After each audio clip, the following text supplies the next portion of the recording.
새로울 신, 매울 신, 무엇보다 믿을 신, 뉴스 신세계. 먼저 매일 저와 함께하는 분이죠. 단짝 헬마우스 임경민 작가 오셨습니다. 안녕하세요. 안녕하세요. 그리고 매주 화요일에는 이분과 함께합니다. 김민하 평론가 어서 오세요. 안녕하세요. 네. 아, 역대급입니다. 추위가. 갑자기 또 날이 추워져가지고 오시느라 고생들 많이 하셨죠. 오늘 라디오와 유튜브로 함께 하시는 분들 많이 계십니다. 어제도 연휴 중에도 많은 분들이 함께 하셨는데요. 우리 구독자 연휴에도 조금씩 늘고 있어요. 제가 지난주 월요일 날 처음 시작할 때 80만 4천 명에서 시작했는데 오늘 지금 현재 85만 명입니다. 약 5만 명 가까이 늘었는데요. 100만 가려면 아직 멀었습니다. 90만이 되면 100만 공약 발표하도록 하겠습니다. 자, 100만까지 쭉쭉쭉 갈 수 있도록 우리 청취자 여러분 많이 도와주시고요. 자, 첫 번째 뉴스부터 들어가 보겠습니다. 오늘 이란이 나세르 칸 외무부 대변인이 직접 얘기를 했어요. 의지는 보였지만 한국 정부 불충분하다. 그렇습니다. 이란의 나세르 카나니 외무부 대변인이 이제 정례 기자회견에서 이렇게 얘기를 했는데요. 한국 정부가 실수를 바로잡으려는 의지를 보였다 이렇게 평가를 하면서도 이란 관점에서 봤을 때는 한국 정부 조치가 충분하지 않았다. 이렇게 이제 평가절하를 했습니다. 이란 외무부는 그러면서 한국 정부한테 동결 자금 반환 약속을 이행하라라고 거듭 촉구를 했는데 뭐 어떻게 보면 이제 결국 이 목적을 위해서 그동안에 일종의 이제 빌드업을 해온 거 아니냐라는 그렇죠. 얘기를 해볼 수도 있을 것 같습니다. 동결 자금 문제를 해결하기 위한 한국 정부의 노력에 만족하지 못한다. 한국 내의 이란 자금은 양국의 다른 현안과 관계없이 반환돼야 된다라고 강조를 했는데요. 아시다시피 현재 70억 달러 가량의 이란 그 자금이 원화로 현재 동결이 돼 있는 상태입니다. 미국의 대이란 제재에 우리가 참여를 하면서 보내주지 못하는 돈이 이제 쟁여져 있는 상태인데요. 대통령의 즉흥적인 발언과 그에 따른 후폭풍이 아무래도 쉽게 가라앉지는 않을 모양새입니다. 이 어제도 우리가 그 잔소리 특집을 하면서 다 지적한 게 좀 입조심 좀 하면 안 되나요? 이게 윤석열 대통령에 대한 잔소리 핵심은 입조심이었어요. 김민하 평론가 지금 현재 상황 이거 어떻게 지금 보고 계세요? 대책이 어떻게 나와야 될지도 궁금하기도 하고. 예. 대책은 뭐 지금으로서는 없는 것 같아요. 없다. 그러니까 일단 이게 사이가 좋은 사람들 사이에 무슨 뭐 실언을 하거나 또는 뭐 잘못된 얘기를 하거나 거짓말을 했다 걸리거나 뭐 이러면은 그거는 근데 대충 우리가 이해할 수 있는 선에서 마무리가 그래도 됩니다. 네. 그래서 뭐 그래 뭐 그렇게 실수할 수도 있지 이렇게 이해가 되는데 사이가 안 좋거나 또는 이 두 사람 사이에 뭐 꾼돈이 있거나 꾼돈을 갚지 않고 있거나 그럴 경우에는 뭐 잘못 말하면 그게 책 잡히는 일이 되고 결국 그게 또 내 돈 왜 안 갚어 이렇게까지 가는 거거든요. 지금 전형적으로 그런 모양새인데 결국 이제 윤석열 대통령의 말의 실언이 이러한 이제 이란한테 책을 잡혀갖고 이란이 그걸 아주 이것을 이용해가지고 우리가 그동안 못 풀었던 문제를 한번 풀어봐야겠다 작정하게 만드는 데까지 갔기 때문에 그래서 이제 그 실언 리스크를 얘기를 하는 건데 지금 해결 방법이라고 얘기를 하신다면 일단 동결자금 문제를 거론을 했기 때문에 네네. 이걸 우리가 돌려줘야 되는데 돌려줄 방법이 없습니다. 지금 미국이 대이란 제재를 해놨기 때문에 이 대이란 제재 영역에서 이란에게 이러한 어떤 금융의 방식으로 돈을 전달해 주는 것조차도 그것도 이제 제재의 대상이 되기 때문에 우리가 제재 대상이 돼요. 그러면 네. 돌려주면 세컨더리 보이콧. 그렇죠. 이거 돌려줄 수가 없고 그러면 이제 돌려주는 방법을 이란은 우리더러 만들어 봐라라는 건데 미국 입장에서는 뭐 이란에 대한 대이란 제재에 대해서 예외를 허용할 수가 없는 상황 아니겠습니까? 특히 이 한미일 이렇게 삼국의 어떤 협력을 모색하는 과정에서 우리한테만 뭐 이란과 관련된 해법을 뭐 예외로 적용해 주겠다 이러기도 어려울 것이고 그러면 동결 자금을 돌려주는 거 말고 다른 걸 그러면 뭐 해달라 이렇게 나올 수 있는데 이란이 네. 그럼 우리가 또 중동 정세에 막 끌려가는 그런 일이 될 수도 있어요. 그래서 난감한데 오늘 또 어떤 언론 보도를 보니까 동아일보가 썼던데 이 이명박 전 대통령을 중동 특사로 보내자 뭐 이런 얘기도 한다고 하더라고요. 그러니까 일각에서는 이 문제가 꼬였기 때문에 중동 이 특사 이란의 특사를 파견해야 되는 거 아니냐 이런 얘기가 나오니까 그걸 받아가지고 이제 또 이렇게 얘기를 하는 거거든요. 근데 그런 방식으로는 제가 볼 때는 뭐 그렇게 풀릴 문제는 아니고 일단은 요 리스크는 어쨌든 확전을 막으면서 뭔가 다른 어떤 모멘텀을 기다리지 않으면 쉽게 풀기는 어려울 것 같다는 생각입니다. 그러니까 이란과 UAE와 한국 간에 그 사실은 특사가 한번 다녀온 적이 있잖아요. 임종석. 2018년이죠. 예, 2018년에 다녀온 적이 있고 그다음에 그 당시에 최종건, 박지원 그러니까 외교부 차관 그다음에 박지원 국정원장이 다 UAE에 가서 모종의 나름의 이게 물밑 교섭을 해서 타결한 바가 있어요. 그때 이제 나왔던 게 뭐 백신 등 해서 물납 대물 변제를 하는 방식으로 돈으로 가는 게 아니라 그게 어느 정도 이루어지고 실제로 실행됐는지는 모르겠습니다. 알려진 바가 없고 그 알려지는 게 별로 좋은 일이 아니기 때문에 어떻게 됐는지는 모르겠는데 저는 이명박 특사론 같은 경우는 전혀 지금 헛다리 짚었다. 왜냐하면 내일 김종대 의원과 전 의원과 짚어볼 생각인데요. 한국과 UAE 그 원전 바카라 원전인가요? 바라카 원전. 바라카 원전. 바카라는 그거는 이제 도박이죠. 네, 관심사가 조금 네, 엇나간 부분으로 예. 바라카 원전 평소 수주 당시 좋아하시나요? 아니요, 전혀 어떤 저는 뭐. 못 하는데 이번 설에 고스톱은 쳤습니다. 예, 근데 그 말하자면 한미 동맹보다 더 그 높은 수위의 군사 협력 관계를 물밑에서 맺었던 게 있어서 그것 때문에 실제로 UAE에 우리가 임종석 특사를 보낼 수밖에 없었다라고 하는 점들이 이미 이제 그 공론화되기 시작했거든요. 근데 그 UAE와 한미 군사 동맹보다 더 높은 수준의 군사 협력을 타결했던 이명박 전 대통령을 이란으로 보낸다고요? 앞뒤가 안 완전히 이거 맞는- 잘못 짚은. 네, 앞뒤가 안 맞는 얘기고 그러니까 그리고 최대한 뭔가 말이 되는 방식으로 짚어보자면 뭐 결자해지 하라는 측면인지 잘 네. 모르겠습니다만 어쨌든 그게 현실화되기는 좀 쉽지 않을 것 같아요. 그러니까 이게 네. 결국은 어제도 저희가 이제 특집에서 말씀을 드렸습니다만은 외교안보 사안이라는 거는 연속성이 굉장히 중요한 거고 오랜 시간 지속이 되는 문제가 되거든요. 바라카 원전 말씀하셨지만 바라카 원전을 우리가 이제 유치하는 과정에서 UAE하고 군사적인 이면 협의를 해준 문제가 결국 나중에 거의 한 10년 지나서 2018년, 17년 어간에 문제가 불거졌던 거고 그때 그걸 해결하기 위해서 문재인 정부에서 이제 임종석 비서실장을 급파를 했던 건데 그러다 보니까 결국 어떻게 됐느냐면 특별 전략적 동반자 관계라는 거를 UAE랑 맺게 됐습니다. 맞아요. 일종의 이제 그 교환하는 방식으로 격을 높여준 거죠. 근데 이제 그 격을 높여준 대상이라는 게 우리가 특별 전략적 동반자 관계 맺은 나라가 전 세계 4개밖에 없거든요. 근데 UAE를 그렇게 높여줌으로써 결국 나중에 가면 이란이라든지 중동 내 질서가 변할 때에 맞춰서 우리도 또 감당해야 되는 리스크가 생기는 거라. 네. 이런 문제들을 좀 섬세하게 다뤄야 되는데 대통령의 실언이 이런 파급 효과를 계속해서 내는 거 대통령실에서 좀 어떻게 좀 핸들링을 하려고 하는 건 좀 걱정이 됩니다. MB 특사로는 정말 맥락을 전혀 모르시고 그냥 툭 나온 말이 아닌가. 누가 어느 분이 말씀하셨는지 모르겠습니다만 UAE, 이란, 한국 관계에 대해서 무지의 소치에서 나온 발언이 아닌가라고 감히 추정해 보고요. 왜 그런지는 내일 김종대 전 의원 모시고 조금 더 자세하게 짚어보도록 하겠습니다. MB 특사론이 말이 안 되는 이유 한번 짚어보도록 하겠습니다. 자, 대통령 발언 리스크 관련해서 오늘 언론에도 나왔던데 워낙 아는 게 많으셔서 업무 보고 때 20분씩 즉흥적인 발언을 하신다. 그러면서 대통령실에서는 그게 얼마나 아는 게 많으면 그러시겠냐라는 얘기를 했는데 그런 즉흥적 발언이 전부 다 사실은 그 리스크로 돌아오고 있잖아요. 그 부분 누가 그렇습니다. 오늘 이제 한겨레에서 그 내용을 이제 보도를 했는데요. 연초에 지금 신년 기자회견을 따로 하지 않고 대통령이 각 부처에서 이제 업무 보고를 받는 형태로 대체를 했습니다. 그런데 이제 업무 보고를 받을 때 업무 보고 다 끝나고 나서 대통령이 마지막에 마무리 발언을 하는데 그 발언이 굉장히 좀 즉흥적인 측면이 많아서 어떨 때는 한 9분 정도 발언을 하고 어떨 때 길게 하면 뭐 28분까지도 이제 했다고 하는데 발언들이 길어지다 보니까 대통령의 발언 리스크가 커진다라는 지적입니다. 예를 들면 지난 9일에 있었던 보건복지부 업무 보고 때 마무리 발언이 이랬습니다.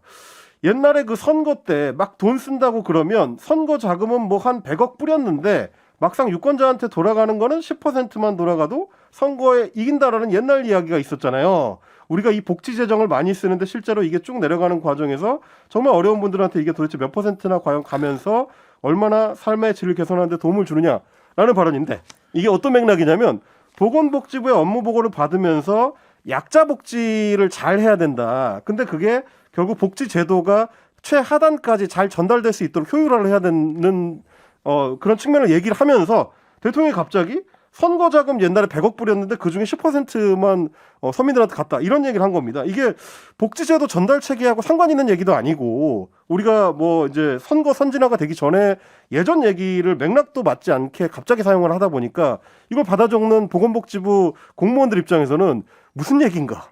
이 한겨레 신문의 표현대로 하자면 난수표다. 어떻게 해석해야 될지 모르겠다. 라는 얘기가 나온 거고요. 뭐 네. 전에 많이 소개가 됐습니다만 교육부 업무 보고 때는 이미 교과서에 반영되어 있는 뭐 느낌을 적도록 학생들한테 유도를 해야 된다. 국어 재미없다 발언. 그렇습니다. 그 발언도 있었고 지난 11일에 국방부 업무 보고 때는 일본도 북한 IRBM이나 중거리 탄도미사일이 날아다니니까 방위비 증액하고 소위 반격 개념을 국방 계획에 집어넣기로 하지 않았냐. 그걸 누가 뭐라고 하겠냐라고 이야기를 했는데 이것도 역시 마찬가지로 우리 대통령이 왜 일본 정부의 국가 안보 전략을 전적으로 용인하는 듯한 태도를 취하느냐. 그리고 이날은 더 핵심적으로는 자체 핵보유 발언이 있었죠. 그렇습니다. 업무 보고 받다가 말고 갑자기. 그러니까 이제 이런 것들이 그 외교 안보 부처에서는 다 섬세하게 이 대통령이 발언할 수 있도록 설계를 해줘야 되는데 대통령이 마무리 발언처럼 즉흥적으로 하는 발언에서 자꾸 사고가 난다. 이 부분을 좀 이제 보완을 해야 된다라는 지적들이 많이 나오는 겁니다.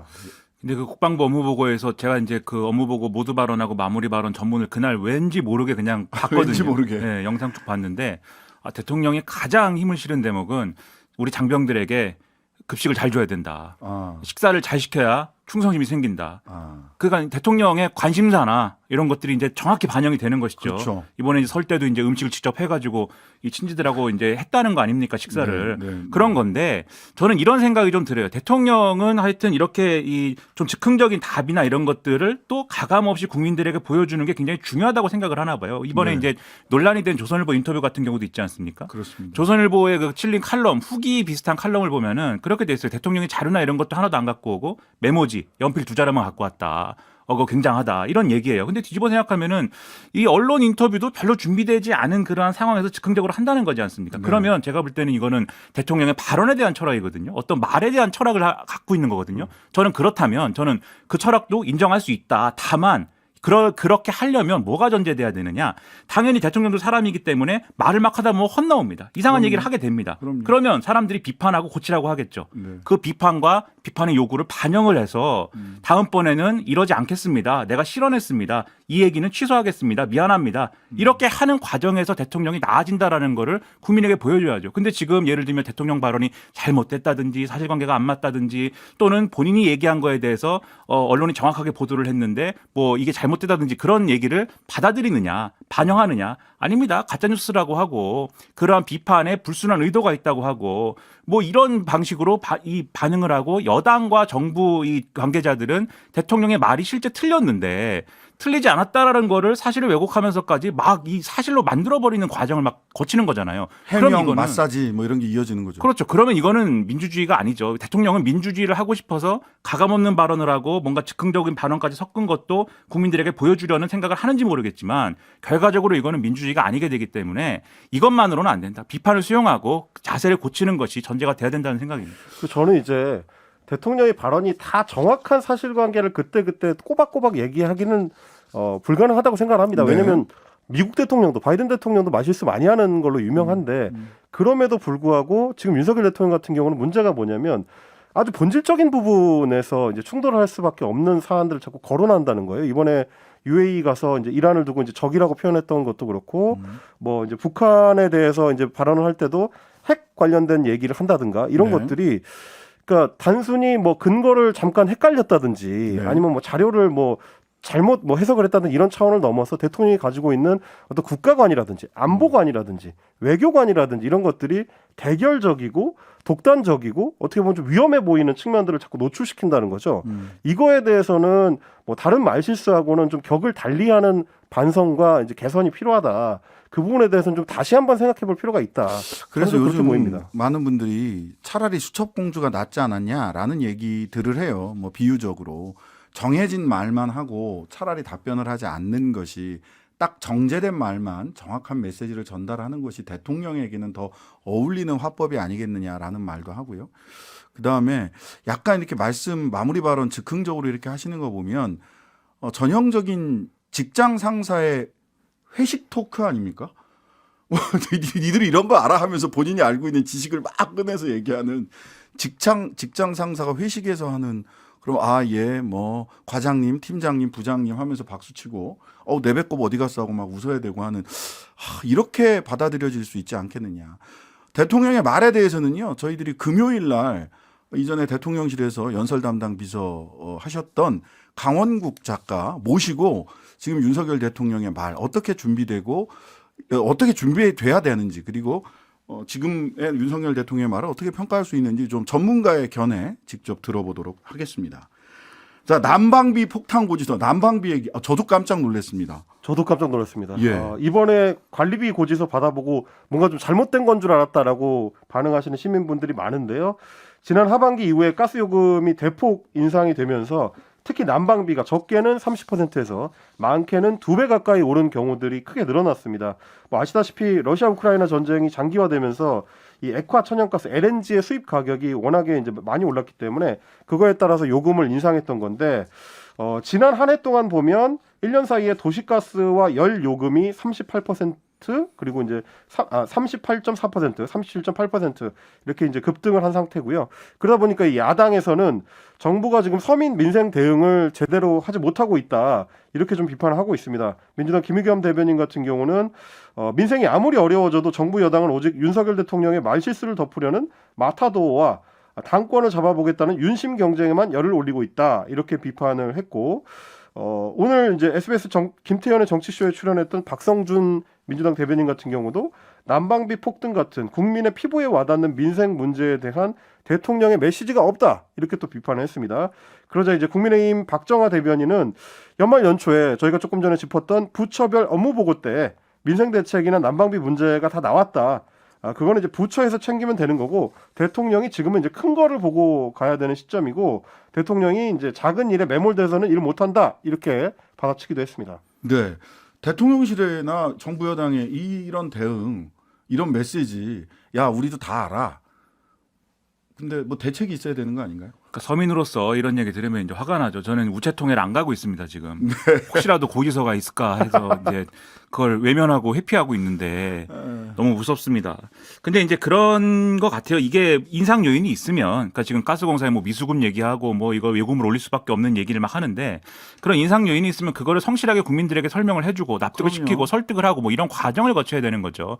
그런데 이제 그걸 하는 과정에서 제가 볼 때 그러니까 인상 필요성을 국민들에게 설득하는 것보다 오히려 지금 정부 여당이 방점을 두는 거는 남 탓인 것 같아요. 그게 저는 이게 제일 문제라고 봅니다. 첫째, 오늘 성일종 정책위 의장이, 국민의힘 정책위 의장이 전 정권에서 충분히 가스요금 올리지 못한 것을 우리가 한꺼번에 올리느라고 이거 다 뒤집어 쓰고 있다고 얘기하는데 그럴 줄 알았어. 그러니까 국민이 그러면 뭐 조삼모사가 아니지 않습니까 이게. 그럼 전 정권에서 예를 들면 가스요금 올렸다 하더라도 지금 이 시점에는 똑같은 숫자를 우리가 보고 있을 건데 그걸 전 정권 탓할 필요 없는 거고요. 네. 그리고 이제 접근 방법에 있어서 그 민주당이 지금 이제 이재명 대표가 뭐 기본사회론 이런 거 꺼내 들고 또 이제 그 민생 예산으로 뭐 얼마 지출하겠다 이런 추경 얘기하고 이러지 않습니까? 근데 거기에 대해서는 그것에 대해서 예를 들면 그런 방법이 적절치 않고 우리가 따로 방법이 있습니다. 이렇게 반론을 하거나 해서 정책적인 논쟁을 통해서 이걸 국민들에게 이해를 시켜야 되는데 그게 아니에요. 그 추경 예산을 요구하는 목소리라든가 민생 대책 이런 것들에 대해서 방탄용 뭐 돈 뿌리기다 뭐 이렇게 얘기를 하잖아요. 그러니까 네. 방탄이랑 가스요금이랑 갑자기 무슨 관계냐 이렇게 되는 거거든요. 네. 그러니까 좀 성실하게 국민들에게 이해를 구하는 것이 먼저지 남 탓할 때는 아닌 것 같다.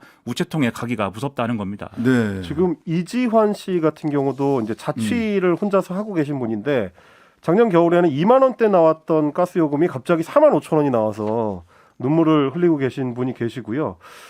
기억도 재판하나님께서는 이게 작은 일이냐 기가 차네요라고 해주셨는데 그래서 지금 이제 정부에서 얘기하는 거는 대통령이 취약계층의 난방비 관련해 가지고 특별 지시를 산업부 업무보고 때 했다라고 얘기를 하고 있습니다만은 취약계층에만 초점을 맞춰가지고 이제 이걸로 서민경제 전반에 지금 파급 효과가 나오는 거를 타격을 줄일 수 있겠느냐라는 의문이 좀 제기가 되는 상태고요.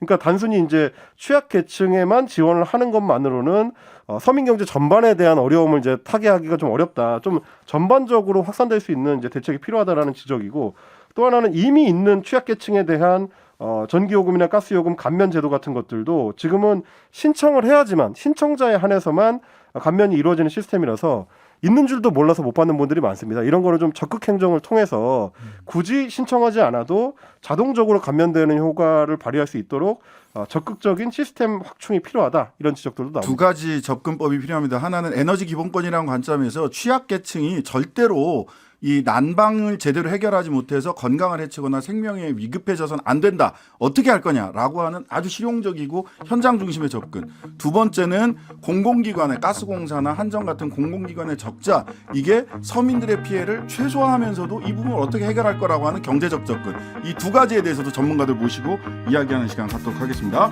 잠시 광고 듣고 뉴스 신세계 이어가겠습니다. 신장식의 뉴스 아이킥 지금 헬마우스 임경민 작가 김인하 평론가와 함께 뉴스 신세계 이어가고 있습니다. 자, 마지막 뉴스 여당으로 가볼까요? 이거 매일매일 그 뉴스 연일 새로운 뉴스가 갱신되고 있는데 연휴 기간에도 당권 주자들은 바빴습니다. 바빴습니다. 뭐 워낙에 지금 이제 당권 경쟁이 이제 치열한 상황이기 때문에 각자의 이제 그 갖고 있는 전략에 맞춰서 여러 사람을 만나고 이 접촉하고 이제 이런 시간이 있었는데 나경원 전 의원 같은 경우는 설 연휴 기간 동안에 비공개로 이회창 전 총재를 만났다는 소식이 전해졌습니다. 비공개인데 어떻게 전해졌는지 모르겠지만, 네.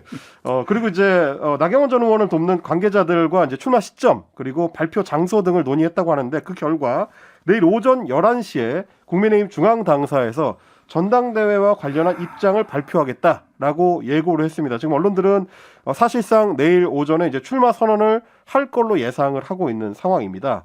그리고 이제 김기현 의원 같은 경우는 오늘 오전에 기자들하고 이제 간담회를 가졌는데 다른 데도 아니고 연포탕 식당에서 간담회를 가졌습니다. 본인이 최근에 이제 밀고 있는 연대 포용 탕평 연포탕에 맞춰서 실제로 연포탕을 함께 먹으면서 오찬 간담회를 가졌는데 대통령도 그렇고 김기현 의원도 그렇고 그 먹는 거에 진심이세요. 김장, 연포탕 뭐 이렇게 해서 먹는 건 저도 진심인데 네. 모르겠습니다. 전 뭘 먹어야 될지. 돈가스나 먹고 제육볶음이나 먹고 이러고 있는데. 김기현 의원은 이제 오늘 그 발언을 통해서 안철수 의원을 이제 겨냥해서 견제를 했습니다. 대선을 나가려고 하는 분이 당대표가 되면 빚이 생기기 때문에 그 빚을 갚으려는 노력을 하게 되고 그러면 우리 당을 위해서 오래 충성해 왔던 분들에 대한 배려가 부족해질 가능성이 높다. 그러니까 이제 뭐 이걸 돌려서 보면 안철수 의원이 당대표가 되면 본인 사람들 챙기느라고 당신들의 이제 공천이 위험해질 수 있다라는 일종의 이제 경고 이런 걸로 보이고요. 그리고 김기현 의원 같은 경우는 이제 홍준표 대구시장하고 지난 19일에 만났던 사실을 또 별도로 공개했습니다. 아시다시피 이제 홍준표 시장 같은 경우는 연일 나경원 전 의원을 이제 공격하고 있는 상황이기 때문에 이렇게 해서 이제 본인들의 어떤 지지세를 이제 강화하고 있는 그런 모양을 좀 보이고 있고요. 안철수 의원 같은 경우도 오늘 여의도에서 북한 이탈 주민 간담회를 한 뒤에 나경원 의원 포함해서 여러 사람이 출마하는 게 전당대회를 위해서 좋다 이런 입장을 또 밝히기도 했습니다. 그 오늘 언론 기사들 보니까 3파전이 될 경우 이게 뭐 나경원 안철수 두 사람에게도 기회가 오는 거 아니냐 이런 분석 기사들 나왔던데 어떻게 보세요? 결선 투표 이게 오히려 친윤이 덫이 됐다. 결선 투표 안철수를 제거하기 위한 것이었는데 뭐 이런 평가들이 있던데 김민하 평론가 어떻게 보십니까? 이런 예상. 그러니까 유승민 전 의원을 못 나오게 하려고 사실 만든 틀 아니냐 뭐 이랬는데 네. 지금은 또 이제 이상하게 된 거죠. 근데 이게 전반적으로 이제 이런 상황 자체가 이제 뭐 별로 좋지 않고 뭐 효과가 총선에 악영향이고 이런 얘기는 이제 많이 했으니까 당장 이제 내일 어떤 구도가 될 거냐를 좀 전망을 해보는 게 중요할 것 같아요. 네네. 지금 보면은 3파전 말씀하셨는데 3파전으로 가는 이제 분위기인 것 같습니다. 이게 아무래도 이 상황에서 제일 지금 손해보는 사람은 유승민 전 의원이에요, 사실. 나경원 전 의원하고 이 소위 말하는 윤핵관 그리고 대통령실이 충돌을 하면서 원래는 유승민 전 의원이 이른바 비윤, 반윤 표심을 싹 이렇게 가져가는 그런 모양새가 되고 그렇죠. 안철수 의원이 약간 이제 애매한 모양새로 중간에 끼고 이런 구도여야 사실 좀 말이 되는 거였는데 갑자기 이 반윤, 비윤일 이유가 없는 나경원 전 의원이 이걸 다 가져가고 그러는 와중에 나경원 전 의원이 또 이제 어떤 행보를 잘 하지 않으면서 쪼그라드니까 오히려 안철수 의원이 또 한쪽에서 또 네, 비중이 커지고 네. 그러면서 결선에 가면 안철수 의원이 또 유리한 거 아니냐 이렇게 되면서 유승민 전 의원이 지금 굉장히 입지가 쪼그라들어 버렸어요.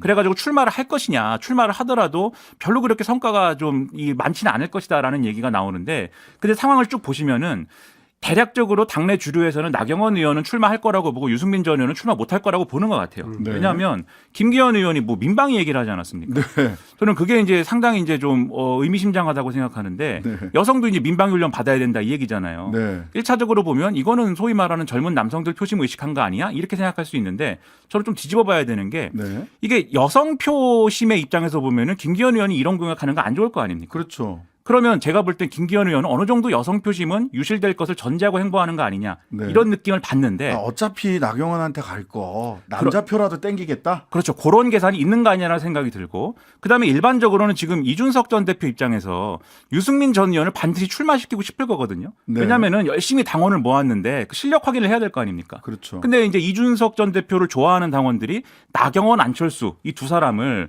비운 뭐 이 대표라고 해서 투표를 할 수가 없잖아요. 그렇죠. 그래서 이 사람들이 만약에 유승민 전 의원 안 나오면 투표 포기할 가능성이 높은데 이 실력 확인을 해야 되기 때문에 유승민 전 의원이 나왔으면 좋겠을 거예요. 근데 뒤집어 얘기하면 또 김기현 의원이 민방위 얘기 그거 한다고 해서 20대 뭐 이 남성표가 안 김기현 갑니다. 의원으로 가지도 않는다. 그런 걸 볼 때는 나경원 의원은 나올 것이고 유승민 전 의원은 안 나올 가능성이 높다라고 일단 판단하는 것 같아요. 근데 그게 현실이 될 것이냐는 내일 기자회견 내용을 첫 번째로 봐야 될 것 같은데 여튼 판은 좀 이렇게 돌아가고 있는 것 같습니다. 실제로 기자들도 내일 11시에 발표한다는 게 과연 출마 선언이냐 불출마 선언이냐 고냐 스톱이냐. 그렇습니다. 이거에 대해서도 확정적으로는 얘기를 못 하더라고요. 예. 대체로 이제 출마할 거라고 보긴 하지만 마지막까지 좀 봐야 된다 이런 얘기들이 많은 것 같습니다. 안철수 의원이 좀 지지율이 요즘 괜찮게 나오는 이유는 아직 친윤 그룹이 때리지를 않았다. 저는 그게 가장 큰 원인이 아닐까라는 생각이 들어요, 솔직히. 그래서 아마 전략적으로 이런 부분일 거예요. 안철수 의원의 이제 슬로건은 예. 나는 유승민이 아니다로 가는 거고 네. 나경원 전 의원의 슬로건은 이념적으로는 굉장히 보수성이 있지만 나는 이 저출산 대책도 어쨌든 이거는 여성 친화적으로 발표했고 그다음에 또 이 장애 이 아동을 또 키운 이런 엄마이다라는 점을 주목을 하면서 여성 표심이 호소하고 이런 구도로 갈 거거든요. 자, 내일 오전 11시 귀추가 주목됩니다. 살펴보고 관련된 소식 내일 또 저희 뉴스아이킥에서 빠르게 정확하게 전달해 드리도록 하겠습니다. 뉴스 신세계 지금까지 임경빈 작가, 김민하 평론가였습니다. 감사합니다. 고맙습니다. 고맙습니다. 하루 종일 기다려지는 진짜 시사. 평일 저녁 6시 5분 신장식의 뉴스 하이킥.